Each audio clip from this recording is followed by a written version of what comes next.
Here we are. Good evening. Good evening. How are you? I'm good tonight. Good tonight. Ready to go for session 2? Absolutely. I've put a couple of wee messages in the YouTube chat already. So I just said, hello, everyone, and thanks for joining us. Good stuff. There's a few people joining us live tonight. So we are on our 5 steps to digital, and we're now on our second last one where we're on feedback. So we've called it Feedback Fortnight because we've got 2 sessions running this week. We've got 2 sessions running next week. And tonight we're looking at fabulous feedback with Flipgrid. And I've not got a Flipgrid t-shirt on. I'll need to do that next time. I have Flipgrid socks. I should have worn them. I'll need to put them on. So we'll get started. I think this one probably will run a little bit quick tonight because we're talking just about one tool tonight. So I will start sharing my screen. Because we're only going to be talking about Flipgrid, and we're going to be looking at how Flipgrid can be used within your classroom to provide feedback to your students and how they can use it and how you can use it as a teacher. For anybody who doesn't know, very quickly, we talked about this last night. I'm Sarah Clark. I'm a biology and science teacher over in Dunfermline at Queen Anne High School. You can catch me on Twitter at SFM36. I've got 2 kids of my own who are currently quiet in their bedroom, and the dog is out, so I should have peace and quiet till he returns for tonight's session. And we've got Amanda as well. Yep. Hi, everyone. I'm Amanda Pickard. If you don't know me, I'm a primary school teacher in South Ayrshire. At the moment, I'm on secondment as the Digital Learning Officer. I have just been to the gym, actually, powerlifting, and do all of that nonsense. I don't have any human children, but I have lots of fluffy, feathery, cuddly creatures that I don't know if they're mine or I'm theirs, but in the background you probably hear Wilson and Kimball. I do apologize. They often make a din as soon as I am online.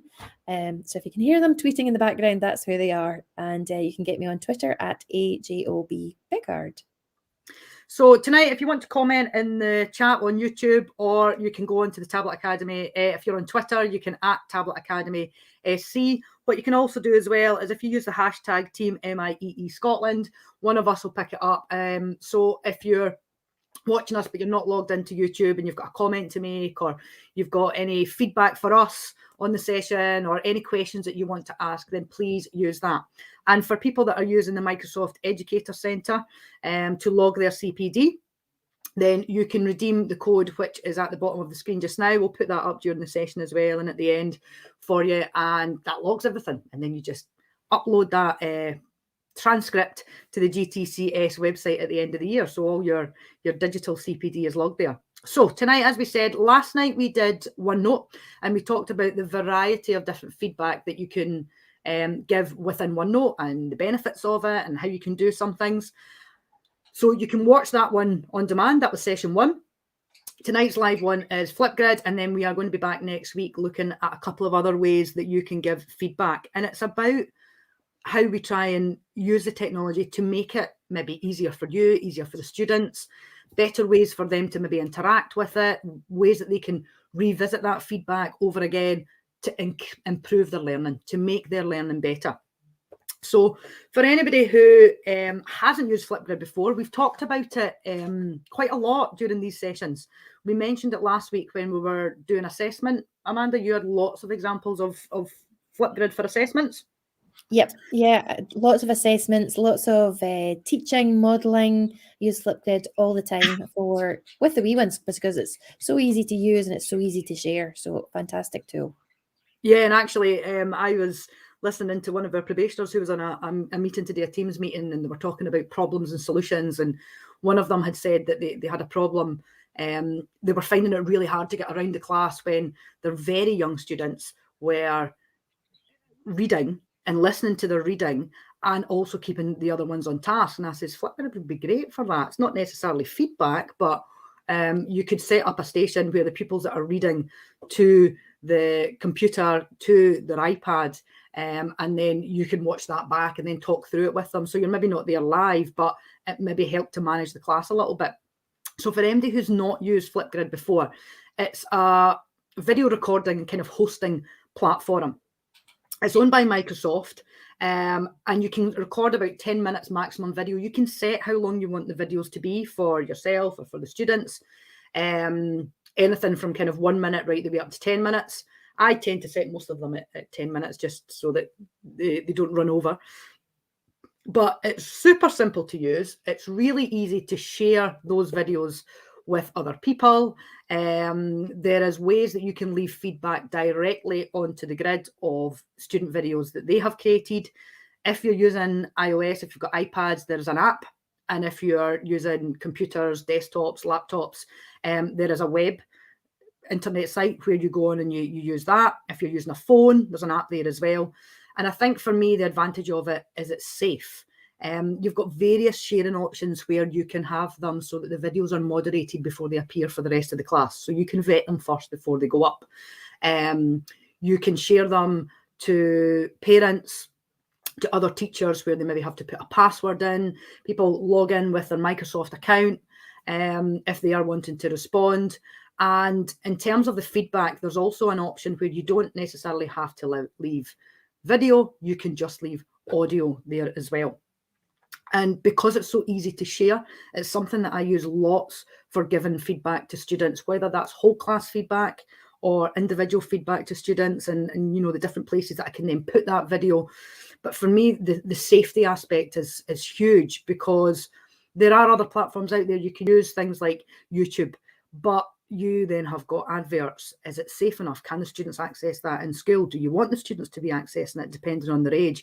Whereas this, it doesn't have all that because it's within its own ecosystem. So where the videos are stored, we know where they're stored, we know how they're going to be used, you can delete them, you have control over them.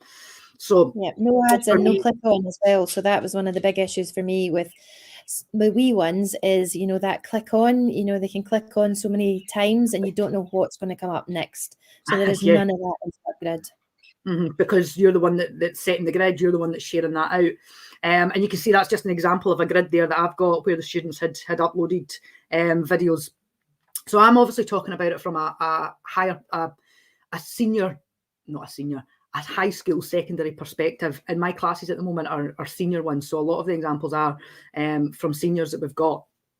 But if you haven't used it before, this is what it looks like when you go to start recording. So me as a teacher, if I'm giving feedback, I usually put a background in it just so that they can't see everything that's going on behind them. You can make that as busy or as quiet as you want it to be, the background.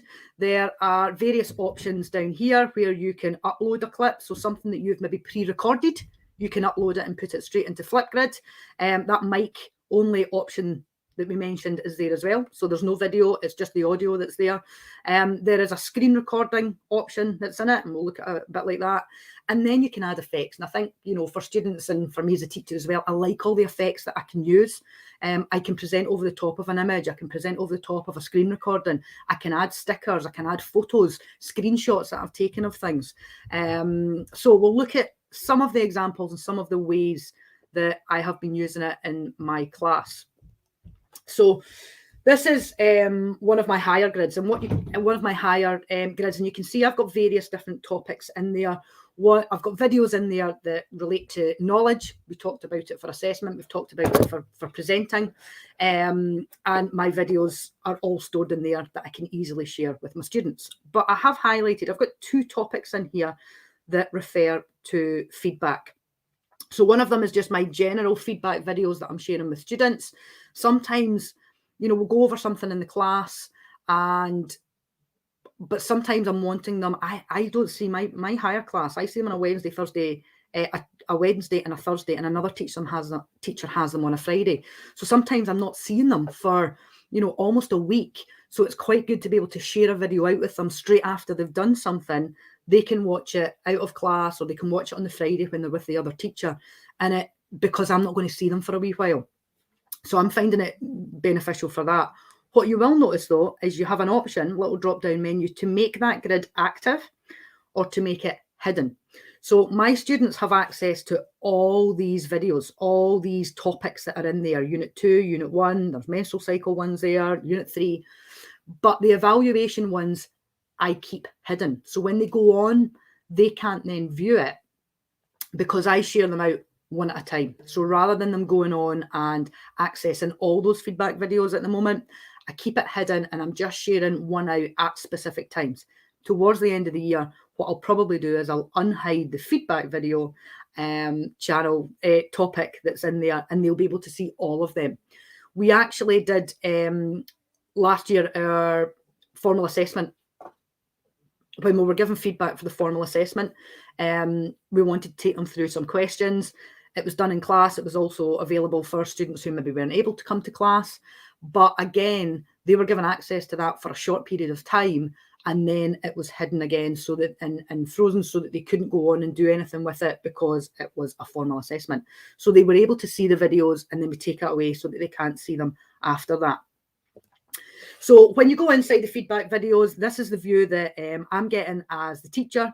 The view that you saw at the very beginning there was what the students see with all the videos there. And I have got lots of different options for what to do. I love the fact that it gives me the number of views. So I can see how many times something has been viewed by my students. Now, the most recent feedback video I gave them, and it's only, I think it was about 7 minutes long.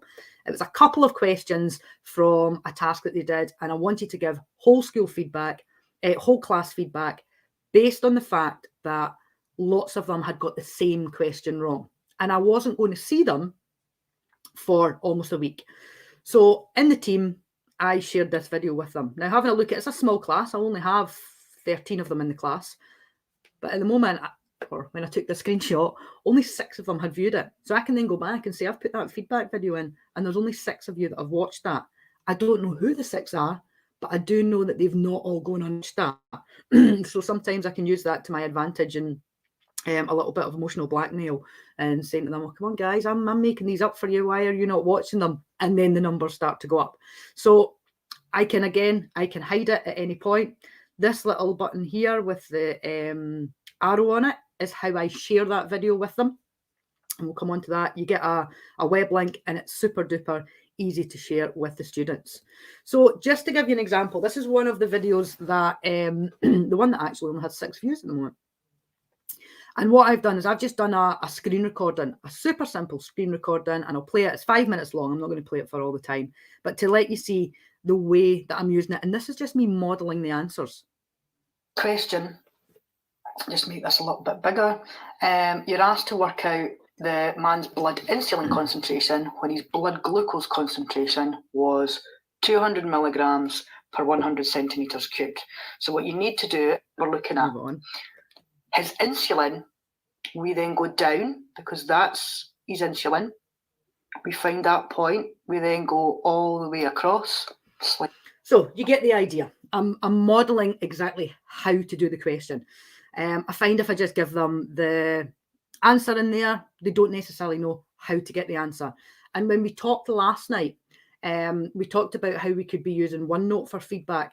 This video I then shared with a link into the OneNote right next to the students' answers. So they had a printout of this page. And then what I did was I recorded this little video within Flipgrid. I used the screen recording feature and then pasted that into their OneNote so they can see exactly, well, that's a question that I got wrong. How do I do it? And for us in my subject, the how is really, really important. Different subjects will be using it in different ways. They might be giving feedback on an essay, and it's really good if you can go in, and we're going to talk later, if you can be marking a student's essay in English, for example, and as you're marking it, you can be given a bit of a running commentary there, and that could then be put in so the students can hear your thought process when you're marking their work.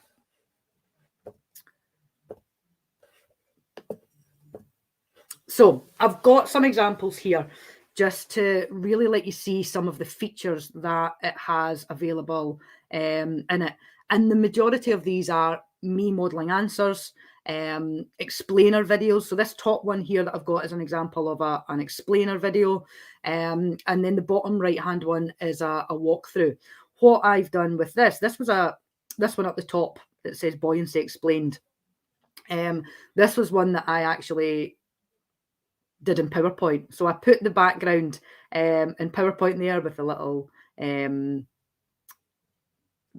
bit emoji in there when I still had long hair. That's an old video, and just inserted the recording that I did.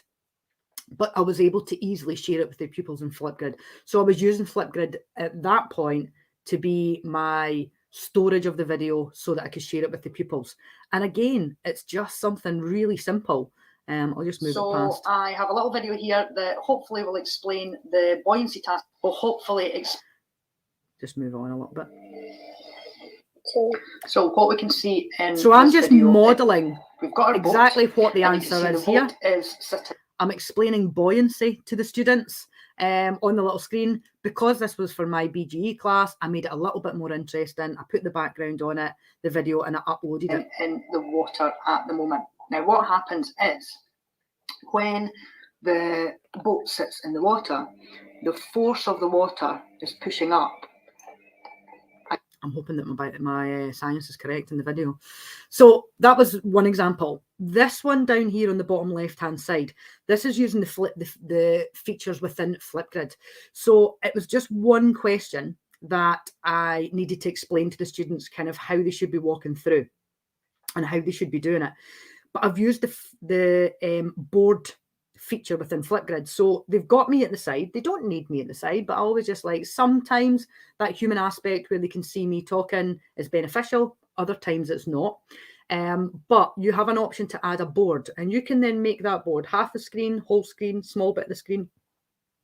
And then I just inserted a photo of the work. So I did a screenshot, I saved the screenshot, and I've added that as a photo. And what I can do, I want you to stop and think when you look at this diagram. We've got our 3 stages there. Now, stage 3 isn't shown, but we're trying to identify what we've got. So if we know that that's stage 1 up the top here, that W is at the end of it, so that is our pyruvate, and pyruvate is converted into acetyl-CoA. We know that that then enters the citric acid cycle, which means that the 2 carbon plus the 4 carbon. So not going to, a little bit of biology there for you at a higher level, but the features that we've got built into Flipgrid is that board. I'm able to add a picture, and then they've got a draw feature. So I can just annotate on top of it as I'm going through, and I'm writing it all down. And this was really not so much for the students to do the question, but to help them to understand the question and kind of explain the question to them, and then they could go on and do the question after. Now, this last one was using the screen record. So what we had done here was we'd done an experiment, and they had taken a picture of the results, and that had just been put into the OneNote. And obviously I'd gone around the class and we'd spoken about what the results were, but I wanted to kind of talk to them as a whole class about it, and leave that. And this is my advanced higher class, and I see them for 2 periods on a Wednesday, and then I don't see them again until the following week on the same time. So I only have them once a week. So before they came into the class next day, I was able to say, this was the experiment that we were doing. Watch this video before you come back in. It will explain what it was that we did, particularly for the group. So I could do this for each group. This was just one group set of results. I was able to do that for every group set of results and explain what their results meant, so that when we came back into class, we were able to, extend our knowledge and put that into a question format. But because it was a screen recording that was doing, you can see I'm just sitting over the top of it here. Again, you can have it or you don't have it. The experiment has worked really well. We have got our 2 positive controls over here that you've got labelled, and we can see our 2 negative controls. Now, person number 1, we can see has negative for the virus, for the antigen, because that matches up with the negative control. And we can see person number 2 has tested positive for the virus. So again, I'm just kind of taking them through. Because it's a screen recording, I can see exactly what I'm doing, and I'm just using my cursor to explain a couple of bits on that. So this is probably an example of whole class feedback. I've got examples where I'm maybe only giving feedback to certain students, and then this example would be giving feedback to individual groups or individual students based on the experiment that they have done. Again, that's because they match up with the positive floating. Okay. As we add more boxes to the boat, so if we add some more boxes to the boat, what happens is, there we go. My explainer video gives us our 6 carbon, and we know I now need to try and get on to the next slide. That's where it's so. When it comes to feedback, this is so far it's been an example of how am I as a teacher making up these videos and then sharing the videos out with the students. But if the students are making videos in Flipgrid, you can leave feedback for them in Flipgrid. So this was my first year class, and we were doing energy, and they were to do a little explainer video to talk about how we can use water to make electricity. So Sarah, can I just jump in? We've had a question. It's a really good one as well from Katrina, who's had trouble with her sound. I hope you're okay now, Katrina Oates. She's saying, I'm changing assessment in our BA3 course from a textual analysis of a paper to a recording of a comparative analysis, hoping to use Flipgrid, but not sure it will be secure enough. Can the students always see each other's work? No. So what you can do is in the grid, as I said before, you can, when they set the grid so that it's moderated, first of all. So when it appears on the grid, only you can see that. You don't have to share the whole grid with the students anyway. You're just asking them to upload a video. Have it so that it's moderated. And then once the video has appeared and you've had a look through it, you can set it so that it's hidden, so that the students can only see their video, but you can see all of the videos. And then it's a really good way for you to give feedback to them, just like we're doing here. So hopefully that helps, Katrina, with this one. So I've got my student's video up here, and I want to leave her some feedback based on what she has told me. It was a great little video. So you can see underneath, I have just gone in and it says, add a private comment. Okay, I can set that so that it's public, so that everybody that's accessing the grid can see it. But I don't want that. I just want her to be able to see it. So I've typed a little comment down there that says, excellent description of how water can generate electricity. But then I've asked her a question. What countries could be good for this method of generating it? So I want her to think further than what she's actually put in the video. What I can do is I can also add a video or audio. So see here, I apologise. The furry baby is now home. Big barking in the background. We can hear him. Realize, yes, I apologise. He'll stop in a minute. But we've got here is the option to add a video. But if I go to the add a video bit for feedback here, I can click microphone only, and then you'll see this image will appear. You click record, and when you click record, that's it. And you're leaving audio for the students as well. So again, it's saving you time rather than having to do these big typing. And for some kids, that's so much easier for them to access that feedback than it is to maybe sit and read something or go somewhere else for it. They've uploaded a video and they can go back in and look at that at any time, and you're putting your feedback underneath it. So really simple, just put it on the mic and you can leave them some feedback that way.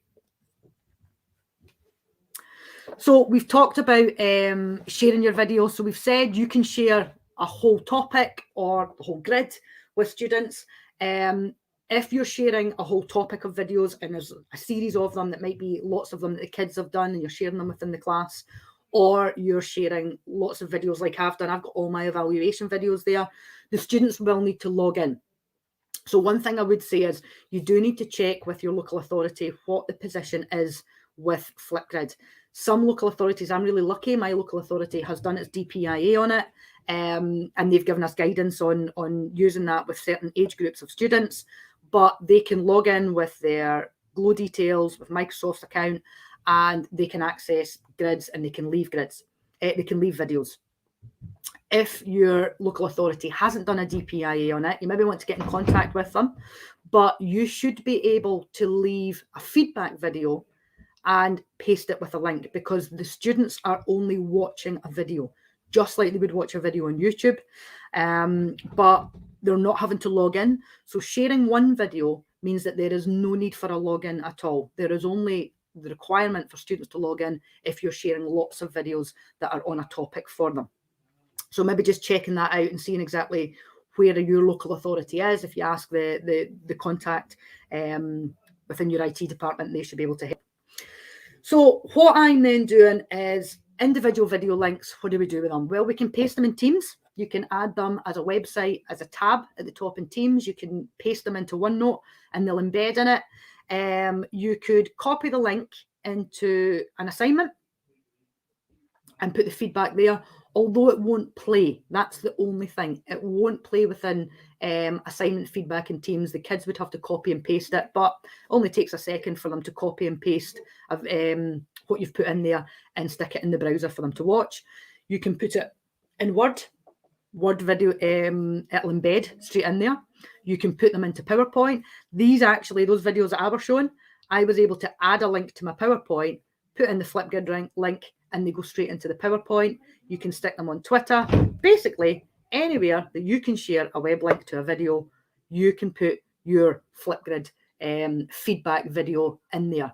And you can watch the number of views of that video, which I find the data there really helps me to plan and lets me thinking about where I'm going, talking to the students about it. If I'm leaving individual feedback in a student's OneNote, and then I look at the video and I go, that's not even got any views, I know the student hasn't watched it. So when they say, yeah, I watched the video, I say, well, it's telling me that there's no views. So you haven't watched the video. So it gives me that leverage from that side. And the kids can then watch it lots and lots. So if you're sharing one video, the students cannot download it. They can only download their own video. They can't download your videos.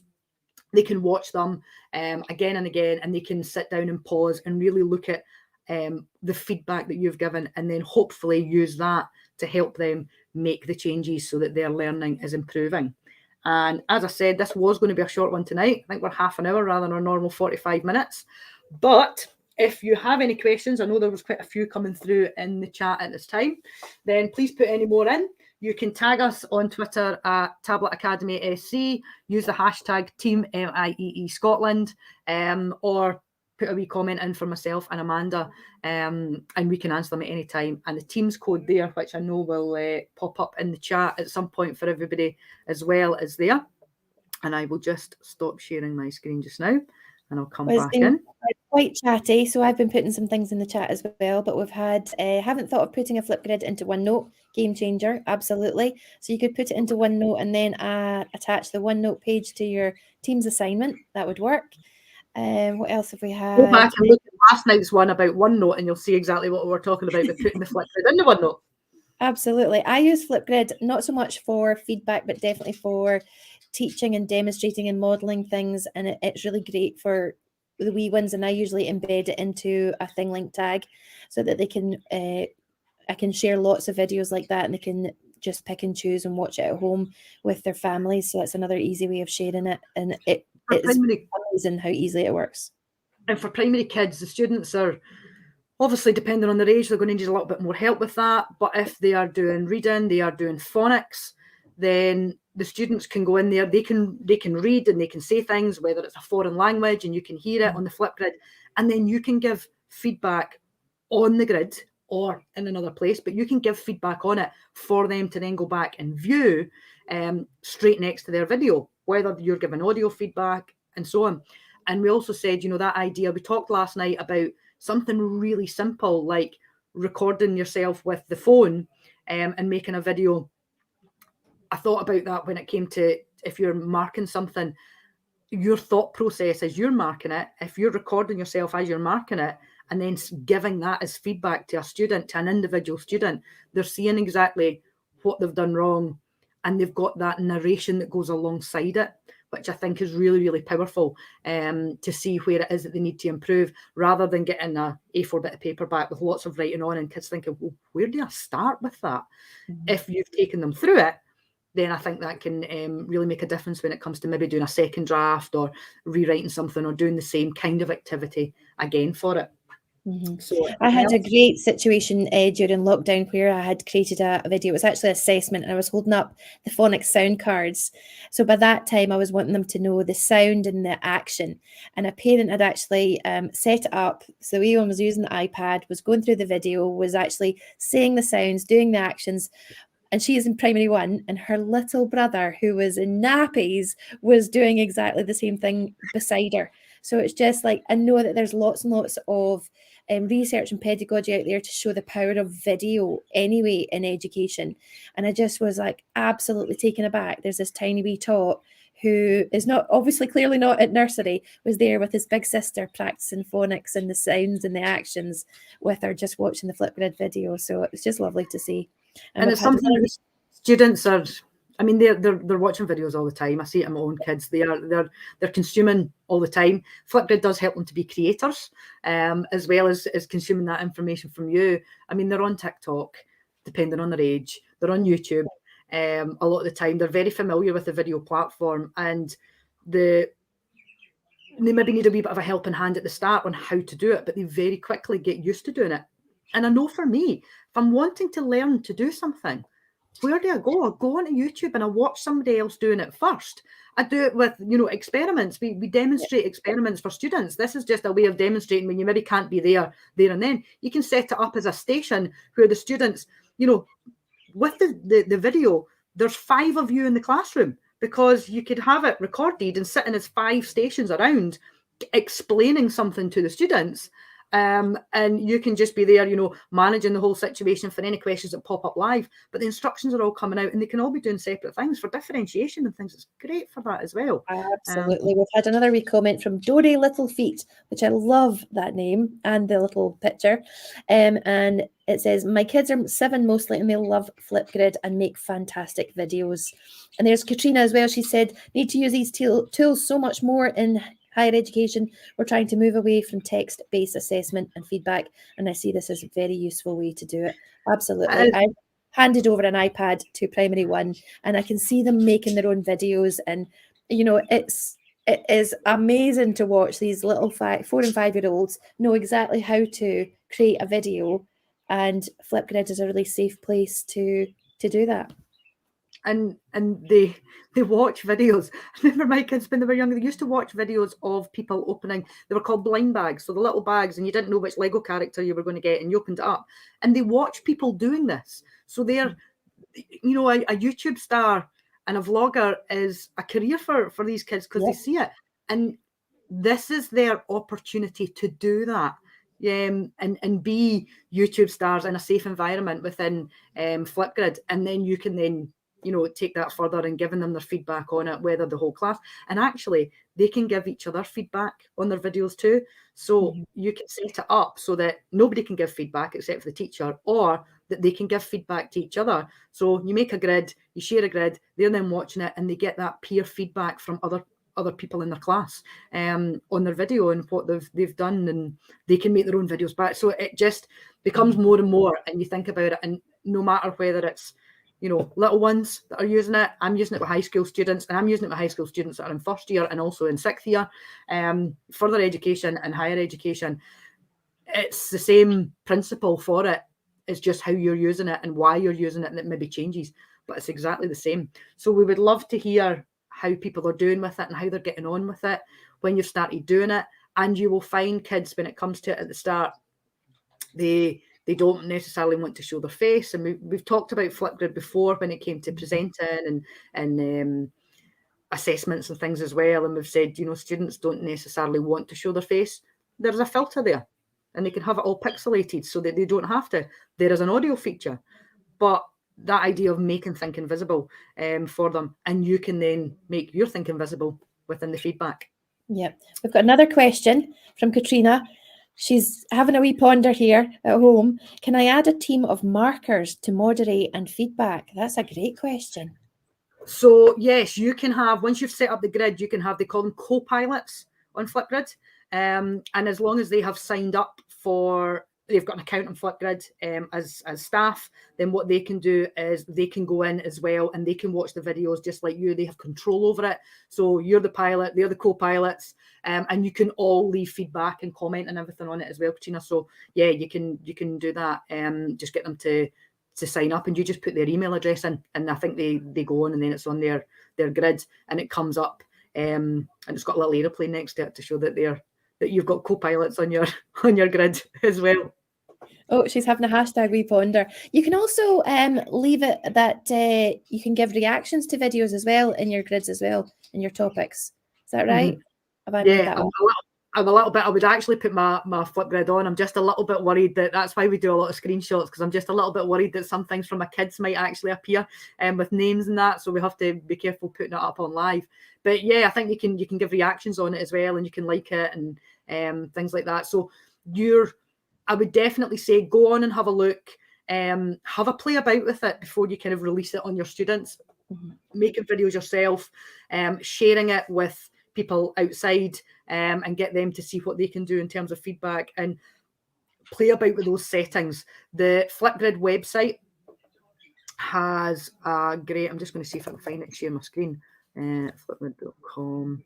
So in my local authority, we don't have our DPIA paperwork approved yet, fingers crossed.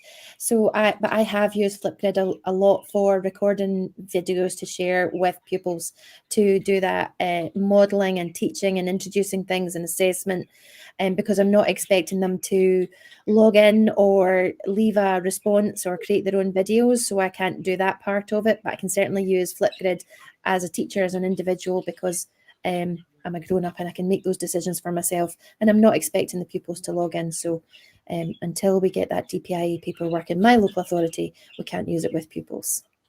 If you go onto flipgrid.com and then go on, click on for the help, you can go in there and it's got all these grids for getting started, the basics of it, things about the camera, and members, and it'll take you through everything, and there's loads and loads of help on it that's there. And the team on Twitter are excellent as well. As I said, we're happy if there's something that you're stuck on, don't spend half an hour trying to figure it out. Put a little call out on Twitter and ask myself or Amanda or the Flipgrid team, and they will always be happy to help with it. But it's really powerful for so many things, and obviously today we're talking about it for feedback, but it is so powerful for it. So well, I think we'll leave it there. Fantastic. Thanks for joining us, everybody. Hope you take something away from that. Let us know how you get on. Let us know. We'd love to hear. And next week we are back on Wednesday. Next week, 2nd of March at 7:30, where we will be talking forums, PowerPoint, Word for feedback. So we're not talking about how to use forums. We're talking about feedback possibilities that you've got within forums as well. So take care, guys, and we will see you soon. See you soon. Bye.